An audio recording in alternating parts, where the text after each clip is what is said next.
jajaan godhuudhaan qabsoon akka dhaabbatu gochuuf nuti akka qabsaa'ota uummata Oromootitti nuti qabsoo hidhamneef qabsoo dhiisuu hin dandeenyu. Qabsoon kun akka itti fufu gochuudhaaf uummatatti waammachuudhaaf amma qabsoo karaa dandeenyuun gochuudhaaf midhaan lagachaa jirra jedhanii kana nutti dhaamanii jiru. Jechuun qabsoon jalqabne hanga injifannoon dhufutti akka hanga uummanni keenya walqixxummaa fi bilisummaadhaan biyya san keessatti jiraatuuf hanga gaaffii abbaa biyyummaa isaa gonfatutti waan dhaabbatu miti kan jedhu saayilensii nu gochuu hin dandeessan. Akka cal jennee teenyu bakka hidhattuu hin dandeessan jedhanii kana jireenya isaanii haala jireenya isaanii lubbuu isaanii mallattoo godhanii nutti dhaamanii jiru. Nuti immoo kanas jirruuf isaan wajjin jirra. Dhugumaan isaan wajjin dhaabbanna. Gaafa isaan beelan ni beelofna. Beelli isaanii beela haqaaf dhugaadhaaf malee beela garaati qofa miti. Akkasitti nutis beela isaanii beelofna. Dharraa isaanii dharraana. Dharraa bilisummaa qabna. Dharraa qabsoo itti fufiinsa qabu akka godhamu barbaanna. Hanga haqni Oromoo dhugaan Oromoo mirkaneeffamutti caljeenyee hin teennu. Jirra har'as isaan wajjin jirra akka Oromootis jirra akka uummata qabsoorra jiru sanattis har'as jirra jechuudhaaf isuma ibsachuudhaaf yaada keenya ibsachuudhaaf isaan wajjin dhaabbachuu keenya agarsiisuudhaaf isuma ifoomsuudhaaf as jirran jedheen yaada. Eenyummaa keenya akka ibsinuu fi akkasumatti illee hidhamtoota keenya kamana hidhaa keessa jiru akka nu bahaniif mormii gaggeessaa jira. አንተ ምን ተሰማህ እስቲ ለኦሮሞዎች ምን ትላለህ? እነሱ ምን ማድረግ አለባቸው? መልካም እንግዲህ የኛ ህዝብ በትግል ውስጥ ያለ ህዝብ ነው። ለብዙ አመታት የትግል ህዝብ ነው። This is a people of resistance, a nation of resistance ብዬ ስናገር ይታወቃል። And in fact, from the day I was born, Oromo has been in a struggle. ከተወለድኩበት ጊዜ ቀን ጀምሮ የኦሮሞ ህዝብ በተደራጀም ባልተደራጀም መንገድ እየታገለ እንዳለ ነው የተወለድኩት እና በእኔ ህይወት ማጋነን አይደለም። ይሄ ህዝብ በትግል ላይ ያለ ህዝብ ነው። የፍትህ ጥያቄ ያለው፣ የሰላም ጥያቄ ያለው፣ የእኩልነት ጥያቄ ያለው፣ የሀገር ባለቤትነት ጥያቄ ያለው እነዚህን ጥያቄዎች ለማስመለስ የተለያየ መስዋዕትነት ከፍሎ እስከ ዛሬ ድረስ ደርሷል። ዛሬ ደግሞ የኛ መሪዎች ምንላቸው በእኔ በተለይ ጓደኞቼ እነጀዋር የፖለቲካ አመራር የፖለቲካ ፓርቲ መሪዎች የተለያዩ ሰዎች እና ከነሱ ጀርባ ደግሞ ወደ እስከ 50 ሺህ የሚጠጉ የኦሮሞ እስረኞች በኢትዮጵያ የኦሮሞ የፖለቲካና የህሊና እስረኞች በኢትዮጵያ እስር ቤቶች ውስጥ ይንገላታሉ። አሁን ባለፉት 2 አመታት ለውጥ አምጥተናል ብለን ተስፋ አድርገን ወደዚህ ቦታ እንመለሳለን ብለን ሳናስብ ሰላማዊ በሆነ መንገድ ፖለቲካ በአገር ውስጥ ትግል ማድረግ ይቻላል፣ ምርጫ መሳተፍ ይቻላል ብለን ባሰብንበት ሰዓት ምርጫውን ህገ መንግስታዊ ባልሆነ መንገድ አግዶ የኦሮሞን ህዝብ ጥያቄ አፍኖና ደፍቆ የኦሮሞን መሪዎች ታዋቂ አርቲስቶች ገሎ የፖለቲካ ግድያ ፈጽሞባቸው የኦሮሞን መሪዎች ወደ እስር ቤት ከቶ የኦሮሞን ህዝብ ትግል በማያዳግም ሁኔታ ኦሮሚያን አፍርሶ የኦሮሞን ህዝብ ትግል ለመቅበር የተቀመጠ አመራር በስልጣን ላይ ያለ ይሄንን እንቃወማለን ስላሉ የኛ መሪዎች በእስር ቤት ገብተዋል። እነዚህ መሪዎች በእስር ቤት ሆነው እኛን በማሰር የኦሮሞን ህዝብ ትግል አታቆመውም ለማለት ሲሉ በህይወት በእጃቸው ባለችው የመጨረሻ ነገር ምግብ ባለመመገብ ህይወታቸውን አደጋ በሚያጋልጥ መንገድ ለሞት በሚያጋልጥ መንገድ ትግል ጀምረዋል። ዛሬ እኛ እዚህ ያለነው ከነዚህ ሰዎች ጋር የትግሉን እንቅስቃሴ እንቀጥላለን፣ እናስቀጥላለን። የኦሮሞ ህዝብ ጥያቄ ያለው ጥያቄዎቹ አልተመለሱም።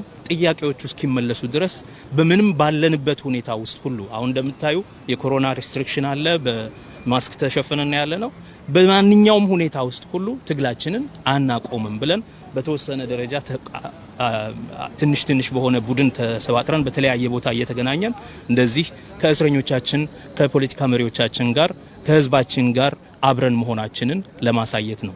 እንደምታውቁው ሰሞኑን እያካሄድን ያለነው ዘመቻ አለ ስታርቪንግ ፎር ጃስቲስ ለፍትህ መራብ በጣማት የሚል ነው።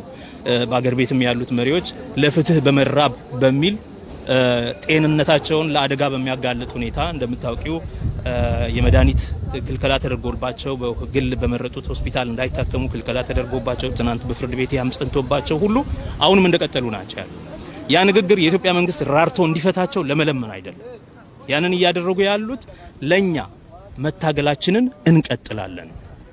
በምንም ሁኔታ በሞት አፋፍ ላይ ሆነን እንኳን እኛ የትግል ህዝብ ስለሆነን እየታገልን እንሞታለን እንጂ አናቆምም። ትግላችን እኛን በማሰር ያቆማል ብለው ላሰቡ ሰዎች አናቆምም ለማለት ነው። ስለዚህ ለኛ ነው መልእክታቸው።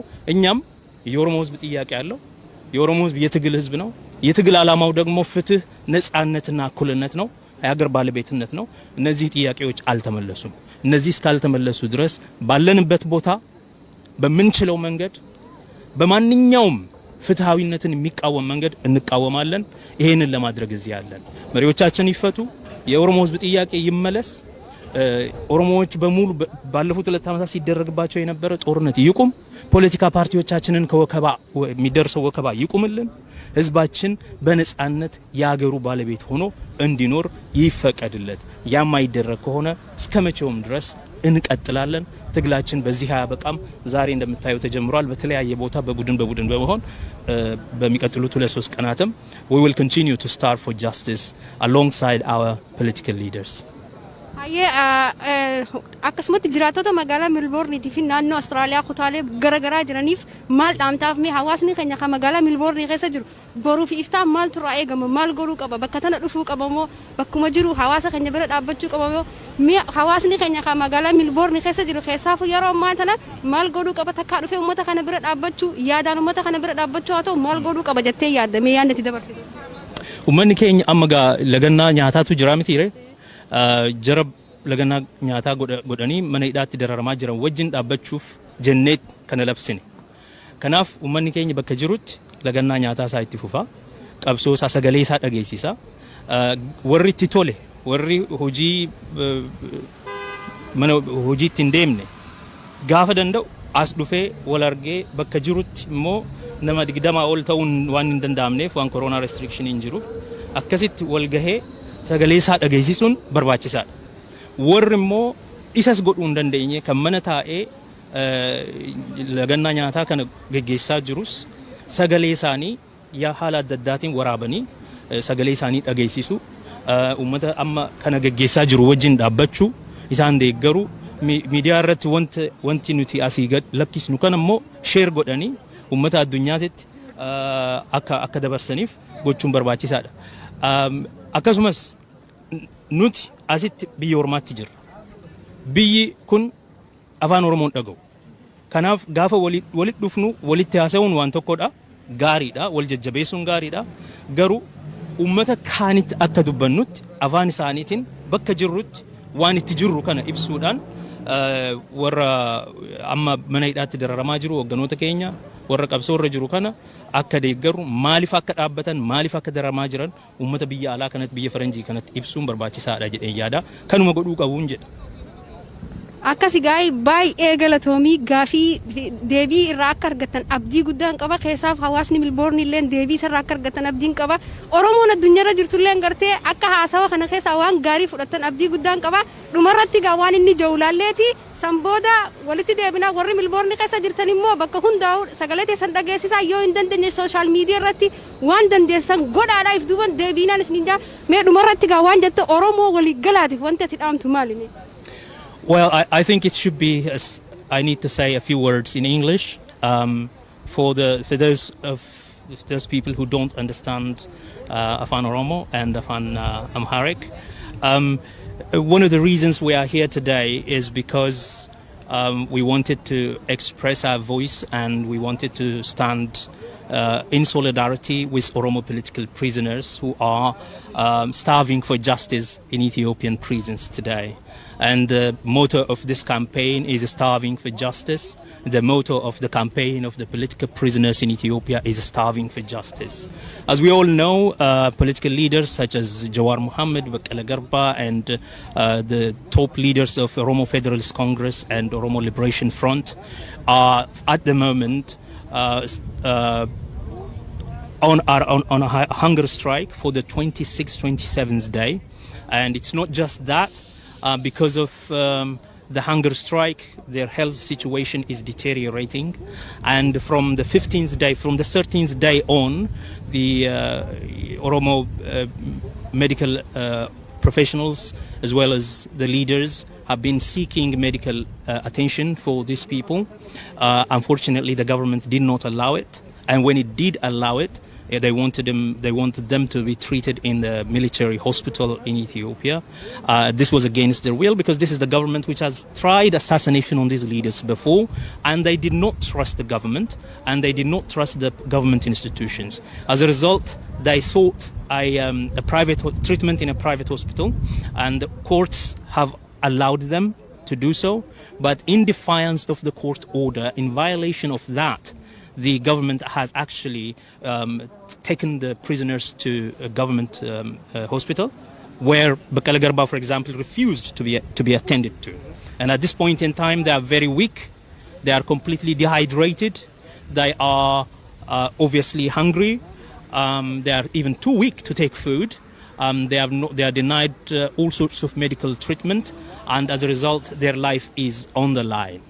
And now, because they have put their lives on the line, even in prison, they are making a political statement. It's not begging for freedom from the government. They are not trying to beg to be released. What they are trying to do is they are making a political statement, saying that by imprisoning us, you wanted to imprison the Oromo protest movement and you wanted to silence the Oromo nation.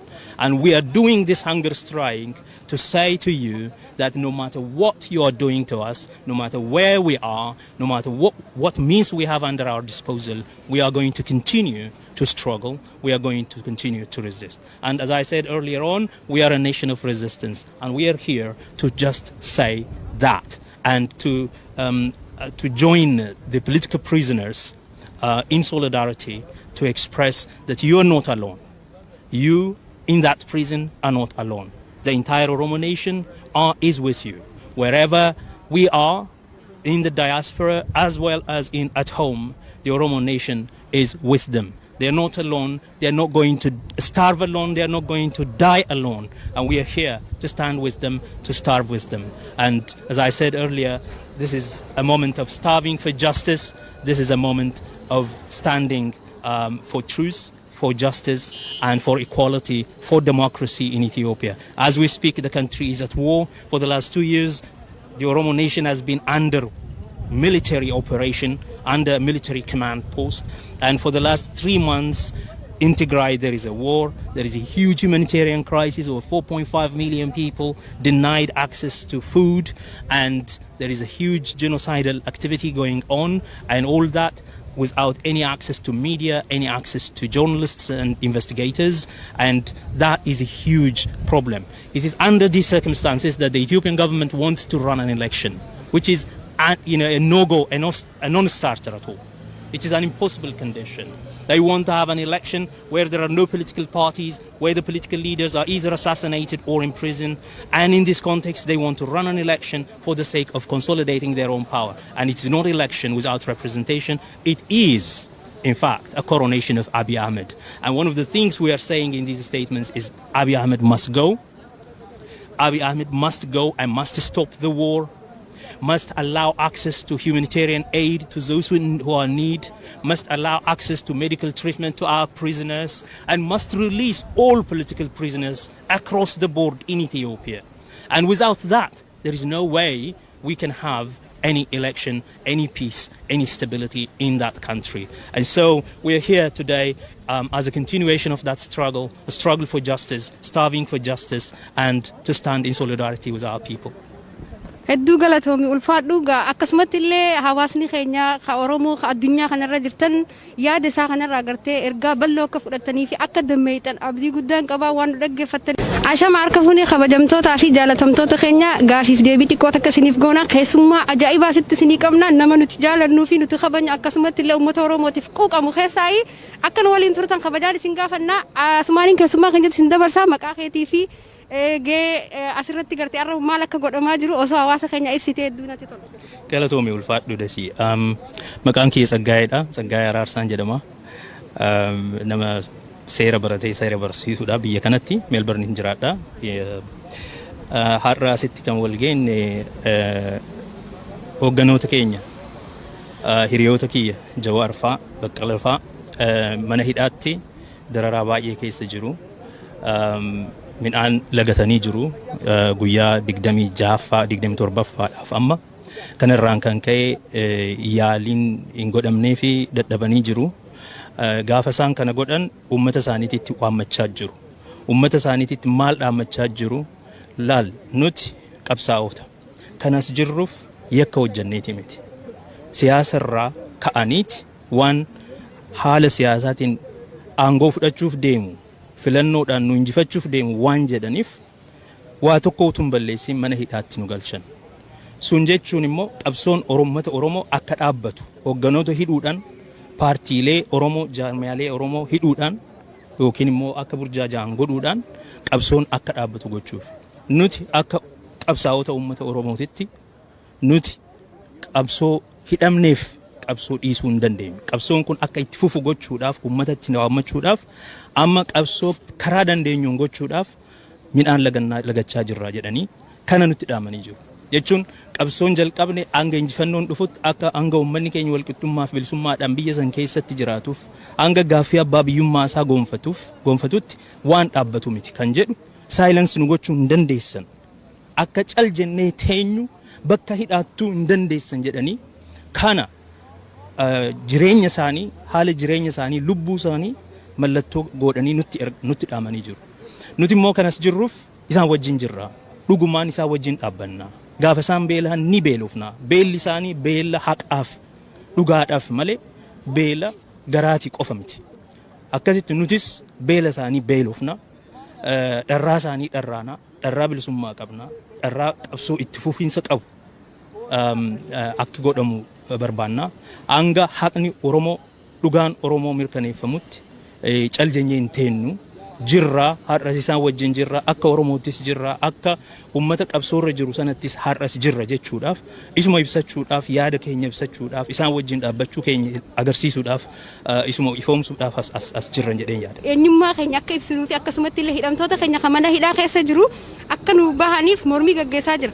አንተ ምን ተሰማ እስቲ ለኦሮሞዎች ምን ትላለህ? እነሱ ምን ማድረግ አለባቸው? መልካም እንግዲህ የኛ ህዝብ በትግል ውስጥ ያለ ህዝብ ነው። ለብዙ አመታት የትግል ህዝብ ነው። This is a people of resistance, a nation of resistance ብዬ ስናገር ይታወቃል። And in fact, from the day I was born, Oromo has been in a struggle. ከተወለድኩበት ጊዜ ቀን ጀምሮ የኦሮሞ ህዝብ በተደራጀም ባልተደራጀም መንገድ እየታገለ እንዳለ ነው የተወለድኩት እና በእኔ ህይወት ማጋነን አይደለም። ይሄ ህዝብ በትግል ላይ ያለ ህዝብ ነው። የፍትህ ጥያቄ ያለው፣ የሰላም ጥያቄ ያለው፣ የእኩልነት ጥያቄ ያለው፣ የሀገር ባለቤትነት ጥያቄ ያለው እነዚህን ጥያቄዎች ለማስመለስ የተለያየ መስዋዕትነት ከፍሎ እስከ ዛሬ ድረስ ደርሷል። ዛሬ ደግሞ የኛ መሪዎች ምንላቸው በእኔ በተለይ ጓደኞቼ እነጀዋር የፖለቲካ አመራር የፖለቲካ ፓርቲ መሪዎች የተለያዩ ሰዎች እና ከነሱ ጀርባ ደግሞ ወደ እስከ 50 ሺህ የሚጠጉ የኦሮሞ እስረኞች በኢትዮጵያ የኦሮሞ የፖለቲካና የህሊና እስረኞች በኢትዮጵያ እስር ቤቶች ውስጥ ይንገላታሉ።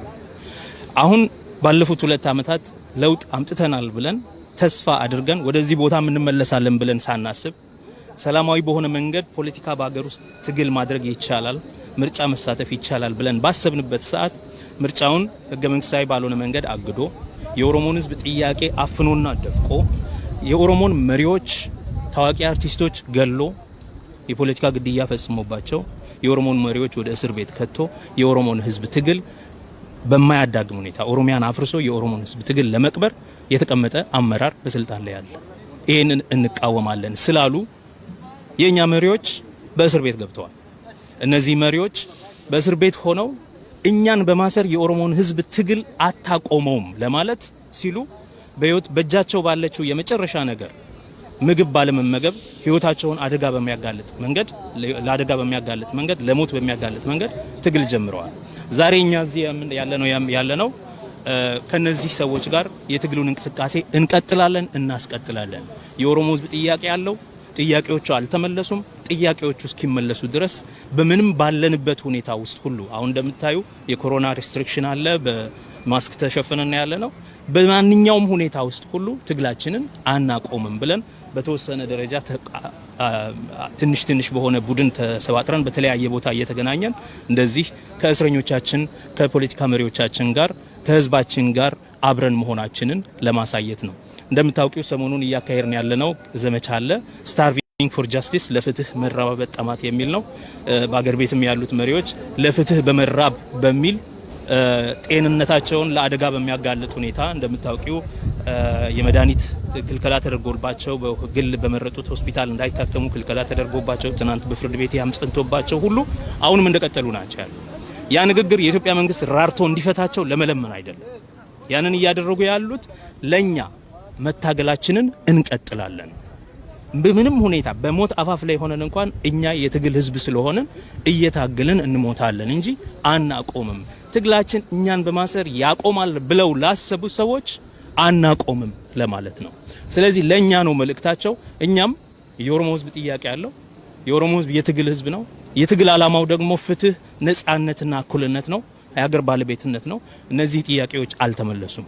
እነዚህ እስካልተመለሱ ድረስ ባለንበት ቦታ በምንችለው መንገድ በማንኛውም ፍትሃዊነትን የሚቃወም መንገድ እንቃወማለን። ይሄንን ለማድረግ እዚህ ያለን መሪዎቻችን ይፈቱ፣ የኦሮሞ ህዝብ ጥያቄ ይመለስ፣ ኦሮሞዎች በሙሉ ባለፉት 2 ዓመታት ሲደረግባቸው የነበረ ጦርነት ይቁም፣ ፖለቲካ ፓርቲዎቻችንን ከወከባ የሚደርሰው ወከባ ይቁምልን፣ ህዝባችን በነጻነት ያገሩ ባለቤት ሆኖ እንዲኖር ይፈቀድለት። ያማይደረግ ከሆነ እስከመቼውም ድረስ እንቀጥላለን። ትግላችን በዚህ አያበቃም። ዛሬ እንደምታዩ ተጀምሯል። በተለያየ ቦታ በቡድን በመሆን በሚቀጥሉት 2-3 ቀናትም we will continue to starve for justice alongside our political leaders. akkasumatti jiraatota magaalaa Milboorniitii fi naannoo Austraaliyaa kutaalee garaagaraa jiraniif maal dhaamtaaf mee hawaasni keenya kan magaalaa Milboornii keessa jiru boruu fi iftaa maaltu irraa eegama, maal godhuu qaba, bakka tana dhufuu qaba moo bakkuma jiru hawaasa keenya bira dhaabbachuu qaba moo mee hawaasni keenya kan magaalaa Milboornii keessa jiru keessaaf yeroo ammaa tana maal godhuu qaba, takkaa dhufee uummata kana bira dhaabbachuu, yaadaan uummata kana bira dhaabbachuu haa ta'u maal godhuu qaba jettee yaadda mee yaadni itti dabarsitu? Uummanni keenya amma gaa lagannaa nyaataatu jira mitiire jara lagannaa nyaataa godhanii mana hidhaatti dararamaa jiran wajjin dhaabbachuuf jennee kana labsine. Kanaaf uummanni keenya bakka jirutti lagannaa nyaataa isaa itti fufaa, qabsoo isaa sagalee isaa dhageessisaa. Warri itti tole, warri hojii mana hojiitti hin deemne gaafa danda'u as dhufee wal argee bakka jirutti immoo nama 20 ol ta'uun waan hin danda'amneef waan koronaa restriction hin jiruuf akkasitti wal gahee sagalee isaa dhageessisuun barbaachisaadha.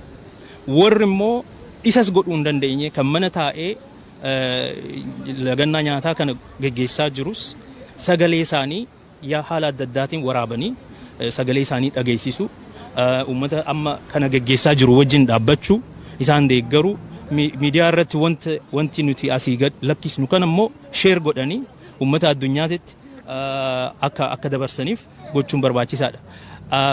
Akkasumas nuti asitti biyya ormaatti jirra. Biyyi kun afaan Oromoon dhaga'u. Kanaaf gaafa walitti dhufnu walitti haasa'uun waan tokkodha, gaariidha, wal jajjabeessuun gaariidha. Garuu uummata kaanitti akka dubbannutti afaan isaaniitiin bakka jirrutti waan itti jirru kana ibsuudhaan warra amma mana hidhaatti dararamaa jiru hogganoota keenya warra qabsoo irra jiru kana akka deeggaru, maaliif akka dhaabbatan, maaliif akka dararamaa jiran uummata biyya alaa kanatti biyya faranjii kanatti ibsuun barbaachisaadha jedhee yaada. Kanuma godhuu qabuun jedha. Akka Tsegaye baay'ee galatoomii gaafii deebii irraa akka argatan abdii guddaan qaba. Keessaaf hawaasni Milboornii illee deebii irraa akka argatan abdiin qaba.